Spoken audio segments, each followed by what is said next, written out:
problem is a structural one. The president is not an emperor. No president is. But that has not stopped mass delusions on the left that he is in fact a dictator. At an event yesterday, Hillary Clinton suggested that President Trump is on the verge of taking over this country somehow and destroying the Constitution. Watch this. As someone who grew up in Vienna and barely escaped the Holocaust, my mother would say from time to time that it could happen here. What are your concerns about the stability of our democratic institutions and structures in these tumultuous moments? I worry about the degradation of institutions. I'm more worried about whether our Constitution is going to be honored. So I'm hoping that the worst, the kind of question you asked me, Ruth, is just never even approached. We never get to that. But it will require people turning up and voting in these midterm elections. Really worried about the Constitution as we try to invalidate the first two amendments to the Bill of Rights, right? There it is, though. He's a dictator. That's not a novel take on the left, calling Trump a dictator. Something of a religious ritual now, actually. We have a president with a strong authoritarian personality. And what frightens me is not only his respect and adoration for tyrants all over the world, but his disrespect for democracy in our own country. We're getting more North Korean every day in this country. There is nothing American about what Donald Trump did in Pennsylvania. He goes out there and whips up like it's a Mussolini rally. Yes, that's what I said. I say they must call for his impeachment. Some people are saying that, well, we'll vote in 2020. We cannot stand that. We cannot wait for that. It is too dangerous. Who put all the dumb people on TV? Somehow, despite being a dictator, people feel perfectly free to criticize the president in public to massive cheers. Nobody notices the irony. Ethan Behrman is a California radio show host and a frequent guest on our show. We're glad to have him always. He joins us tonight. Ethan, thanks for coming on. So I guess if you were a dictator, the first thing you'd want to do is take away people's right to say what they think and then take away the right to defend themselves. The first two amendments to the Bill of Rights. Is Trump doing? Oh, wait, no, I'm sorry. His opponents are working on that, on invalidating and then repealing those amendments. So maybe this is transference, I'm guessing. Well, I think the issue here, though, is he opened his campaign out like in a very authoritarian way. Let's call somebody else a bad name. Mexicans are rapists, right? So let's point out what is wrong with other people, focus on a Muslim ban. We can't allow them into the country. That is an authoritarian move. Or reaching to the other, pointing to them, and reaching into our dark places. I don't like that any bit. By the way, on the First Amendment side, he wants to strengthen defamation laws to make it easier to sue the press. But in real life, so look, I would say the phrases you describe would fall under the heading of rudeness, being impolite. Look, I'm not going to defend that. I think you should. I'm an Episcopalian. I believe in politeness, okay? But let's be real.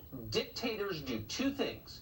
One, they try to narrow the range of acceptable opinion and they punish people who fall outside of it. That is the left doing that, not the right. Pardon me, that's true. And two, they take away people's right to defend themselves. They double down on their monopoly on the use of force. They're the only ones with guns, and the left is doing that too. So Trump may be a lot of things. You don't like him, I get it. But the authoritarian tendencies are on the left. Do you not see that? No, I mean, well, some on the extreme left I would actually agree with you on, but no, absolutely not. Look, anti-Jewish crimes, according to the ADL, went up 57% here in the United States last year under Trump's watch in 2017 at a rate and a number that hasn't been seen in a very long time. This is an alarming trait that we've been seeing. I wonder where that's coming from, though. I mean, I know that you're sort of at the vanguard of calling for increased Muslim immigration into the country. Taking a look across the ocean at Europe, where crimes against Jews, anti-Semitic crime, has risen dramatically in, say, Paris, is that being led by right-wingers, or is it being led by Muslim immigrants? Oh, you don't think any of the extreme right-wing nationalists in places like Germany and France have anything to do with any of that? Well, maybe some. I mean, maybe, but let's be real. Ask anybody. I mean, talk to any Israeli who recently moved from France. I don't think they're mad at Marine Le Pen. They're really upset about Muslim immigration because the anti-Semitism is coming from Muslims. So, given that we know that, it's kind of beyond debate. Why would you, as someone who's concerned about that, be calling for more Muslim immigration here?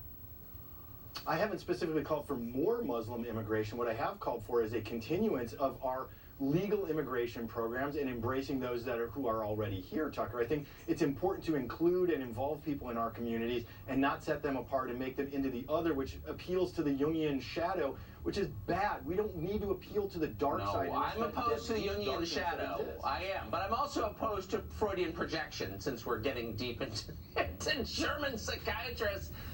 And I just think it's very striking that if you're concerned about government overreach and the election of a dictator, and I actually am concerned about that, I think all good Americans are. The framers were concerned about it. That's why they wrote the Constitution the way they did.